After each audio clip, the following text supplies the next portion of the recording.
గత వైసీపీ హయాంలో టీటీడీ లడ్డూ వ్యవహారంలో కల్తీ జరిగిందని ఎన్టీఆర్ జిల్లా జనసేన అధ్యక్షులు సామినేని ఉదయ్ భాను అన్నారు. సిట్ కల్తీ జరగలేదని ఎక్కడా చెప్పలేదని భాను గుర్తు చేశారు. రాబోయే రోజుల్లో తిరుమల లడ్డూ వివాదంపై మరింతగా పోరాటం చేస్తామన్నారు. కల్తీ చేసిన వారికి ప్రజలే తగిన బుద్ధి చెప్తారని ఉదయ్ భాను తెలిపారు. టీటీడీకి సంబంధించి లడ్డూ కల్తీ వ్యవహారంలో అటు వైఎస్ఆర్ కాంగ్రెస్ పార్టీ ఎక్కడా కూడా ఈ జంతువులకు సంబంధించినటువంటి కొవ్వు ఈ లడ్డూలో వినియోగించేటువంటి పరిస్థితి లేదు. కానీ కేవలం కూటమికి సంబంధించినటువంటి తెలుగుదేశం, అదేవిధంగా జనసేన, బీజేపీ మూడు పార్టీలు దీన్ని ఒక బూచిగా చూపించి విష ప్రచారం చేయడానికి శ్రీకారం చుట్టాయంటూ కూడా ఆరోపణలు చేస్తూ ఉన్నాయి. అయితే దీనిపైన అసలు టీటీడీకి సంబంధించి లడ్డూ వ్యవహారంలో ఏం జరిగింది, అసలు వాస్తవాలేంటి అనేది ఇప్పటికే ఆ పార్టీలకు సంబంధించినటువంటి అధినేతలు అదేవిధంగా సిట్టు ఒక రిపోర్టు కూడా ఇచ్చింది. కాబట్టి అసలు ఈ విషయాల్లో మనతో మాట్లాడడానికి మాజీ ఎమ్మెల్యే ఎన్టీఆర్ జిల్లాకి సంబంధించినటువంటి జనసేన పార్టీ అధ్యక్షులు సామినేని ఉదయ్ భాను ఉన్నారు.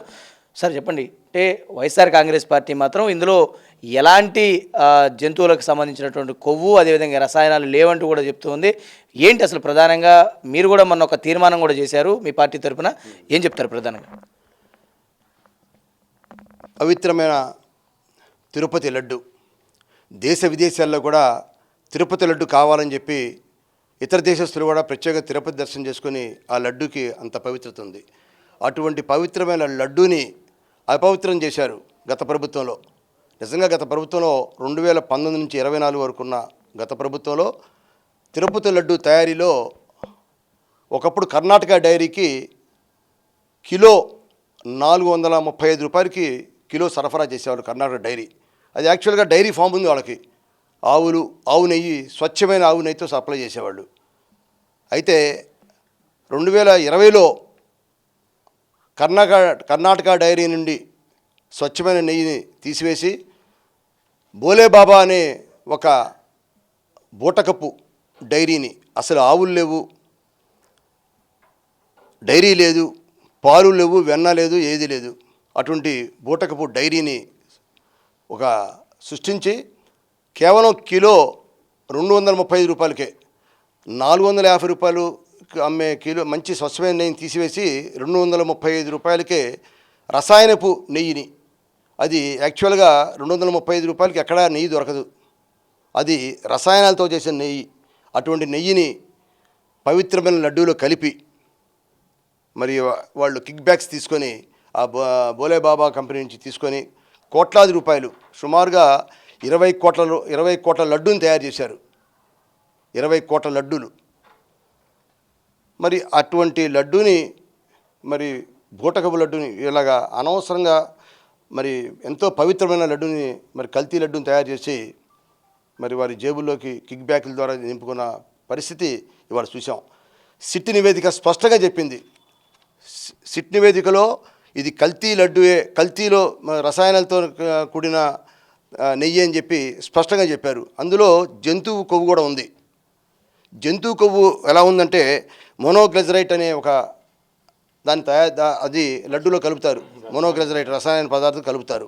అది కూడా జంతు కొవ్వుని సుమారు 250 డిగ్రీలు వేడితో చేస్తే ఈ మోనోగ్లిజరైట్ తయారవుతుంది. దాన్ని లడ్డూలో కలుపుతారు. అలానే లడ్డూకి స్మెల్ రావడం కోసం ఒక రసాయనాన్ని కలుపుతున్నారు, అంటే మంచి స్మెల్ రావడం కోసం ఒక రసాయనాన్ని. ఇలాగా అనేక రకాల రసాయనాలు కలిపి జంతు కొవ్వుని కూడా కలిపి మరి వాళ్ళ లడ్డూని తయారు చేశారు. అది స్పష్టంగా ఎన్డీబీబీ కూడా రిపోర్ట్ ఇచ్చింది.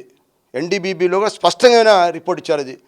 అది నివేదిక కరెక్ట్ అని చెప్పి ఆ రోజున మరి వాళ్ళ జనసేన పార్టీ రాష్ట్ర అధ్యక్షులు, ఉప ముఖ్యమంత్రి గారు కూడా ఆ పవిత్రమైన లడ్డూలో కల్తీ జరిగిందని చెప్పి ఆ రోజు ప్రాయశ్చిత్త దీక్ష కూడా చేశారు. 2024 సెప్టెంబర్లో తిరుపతి వెళ్ళి ప్రాయశ్చిత్త దీక్ష చేశారు ఆయన. మాల వేసుకొని తిరుపతి లడ్డూకి అపవిత్రం చేశారు. వెంకటేశ్వర స్వామికి పవిత్రమైన వెంకటేశ్వర స్వామి శ్రీవారికి అపవిత్రం చేశారు, దానికి అపచారం చేశారని చెప్పి మరి ఆయన దీక్ష కూడా చేపట్టారు. ఇవాళ సిట్ నివేదిక కరెక్ట్ అని చెప్పి సిబిఐ సిట్ కూడా ఆ నివేదిక జంతు కొవ్వు కలిసిందని చెప్పి సిబిఐ సిట్ కూడా నిర్ధారించింది. కాబట్టి వాళ్ళ గత ప్రభుత్వంలో లడ్డూ మాత్రం కల్తీ జరిగిందనమాట. వాస్తవం. అంటే సార్ ముఖ్యంగా గతంలో ఎప్పుడైతే ఇప్పుడు కర్ణాటక డైరీని పక్కకు తప్పించి బోలేబాబా డైరీని తెచ్చినటువంటి సమయంలో ప్రభుత్వానికి మేము ఆదాయాన్ని పెంచుతున్నాం అనేటువంటి ఒక బూటకపు అబద్ధాన్ని సృష్టించారని మీ పార్టీ కావచ్చు మిగతా అందరూ కూడా విమర్శిస్తున్నారు. ఇది ఎంతవరకు వాస్తవం? నిజంగా 238 రూపాయలకి ఆవు నెయ్యి దొరికేటువంటి పరిస్థితి ఉందా? 435 రూపాయలని తగ్గించి మేము ప్రభుత్వానికి ఆదాయం తెచ్చామన్నారు అప్పటి ధర్మారెడ్డి కావచ్చు, అదేవిధంగా వైవి సుబ్బారెడ్డి. ఎట్లా చూస్తారు ఈ వ్యాఖ్యల్ని? ఇవాళ 450 రూపాయలకు సప్లై చేసే నెయ్యి, డైరీ ఫామ్ నెయ్యి ఇవాళ 235 రూపాయలకి ఎలా దొరుకుతుంది చెప్పండి? ఇవాళ దేశంలో ఎక్కడైనా తీసుకురమ్మని చెప్పండి.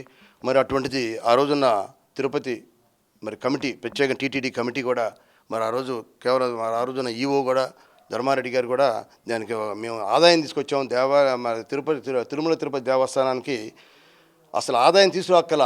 తిరుమల తిరుపతి దేవస్థానానికి భక్తులు ప్రేమతోటి వారు భక్తి శ్రద్ధలతోటి హుండీల్లో వేస్తున్నారు. లక్షల రూపాయలు ఖర్చు పెట్టుకొని తిరుపతి యాత్ర చేస్తూ ఉంటారు కుటుంబాలు.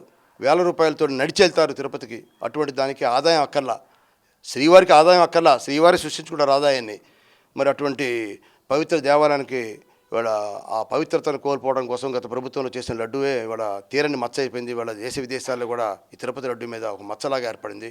అటువంటి మచ్చను తీసేయాలని చెప్పి ఈ ప్రభుత్వం, ఇవాళ కూటమి ప్రభుత్వం కూడా దాని నివేదిక బయటపెట్టి మరి ఇవాళ స్వచ్ఛమైన లడ్డు తీసుకొచ్చే పరిస్థితి ఇవాళ కూటమి ప్రభుత్వం తీసుకొచ్చారు. అంటే ఈ సిట్టు నివేదికలో ఎక్కడా కూడా ఈ జంతువుల కొవ్వుకు సంబంధించినటువంటి రసాయనాలు ఏవి కూడా కలవలేదు. కేవలం ఇదంతా కూడా జనసేన చేస్తున్నటువంటి విష ప్రచారమే. ఇది మీ పార్టీ అధ్యక్షుడు పవన్ కళ్యాణ్ కావచ్చు, లేదంటే మీ కూటమి నేతలంతా కూడా క్షమాపణ చెప్పాలని వైసీపీ తీవ్రమైన డిమాండ్ చేస్తుంది. ఎట్లా చూస్తారు? ఇవాళ వైసీపీ కేవలం ఆ మచ్చ పోగొట్టుకోవడానికి, ఆ కళంకం పోగొట్టుకోవడానికి ఏ విధంగా చేయాలో వాళ్ళు దాన్ని ఏదో విధంగా అపవిత్రత అనేది వారికి రాకుండా కేవలం ప్రభుత్వమే నట్టాలని చెప్పి ప్రయత్నం చేస్తుంది. కానీ ప్రజలు ఎవరు నమ్మే పరిస్థితి లేదు. ప్రజలు ప్రతి వారు కూడా అది బూటకం, అన్యాయం చేశారు, శ్రీవారికి ద్రోహం చేశారు గత ప్రభుత్వం అని చెప్పి ప్రతి భక్తుడు కూడా కోరుకున్నాడు. ఎందుకంటే ఇవాళ ఆ రోజు ఆ 5 సంవత్సరాల్లో లడ్డు ఎలా ఉంది, వాళ్ళ లడ్డు ఎలా ఉందో ప్రతి వారికి తెలిసిపోతా ఉంది భక్తులకి. కాబట్టి ఇది కేవలం వాళ్ళ గత ప్రభుత్వంలో చేసిన పొరపాటే అని చెప్పి సిట్ కూడా నివేదిక ఇచ్చారు. వాళ్ళ సిబిఐ సిట్ కూడా నిర్ధారించారు.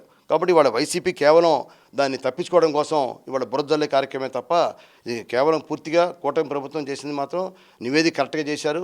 ఇవాళ తప్పనిసరిగా గత ప్రభుత్వంలో ఎవరైతే దీనికి దానికి సంబంధించిన అధికారులకు కానీ కమిటీకి కానీ తప్పకుండా దాని మీద చర్య తీసుకోవాలని మేము డిమాండ్ చేస్తూ ఉన్నాం. అంటే సార్, మీ పార్టీకి సంబంధించినటువంటి సమావేశంలో కూడా మీరు ఒక తీర్మానం చేశారు. ఏదంటే ఎవరికి అంటే శాస్త్రవేత్తలకు కూడా సాధ్యపడినటువంటి ఏదైతే ఇటు నెయ్యి తయారీ అంశం కావచ్చు, మిగతా ఏది కూడా ఇది వైసీపీకి మాత్రమే సాధ్యమైంది. ఒక సనాతన ధర్మానికి సంబంధించి ఇలాంటి వైసీపీ ఇలాంటి నీచపు కార్యాలు చేస్తుంది. ఒక సనాతన ధర్మానికి సంబంధించిన ఒక బోర్డు కూడా ఏర్పాటు చేయాల్సిన అవసరం ఏర్పడుతుందని ఈ పార్టీ అధ్యక్షుడు చెప్పారు. ఎట్లా చూస్తారు? నిజంగా ఇలాంటి పరిస్థితులు ఎదురైతే ఖచ్చితంగా ఇలాంటి బోర్డు రావాల్సినటువంటి అవసరం కూడా ఉంటుంది. ఎట్లా చూస్తారు?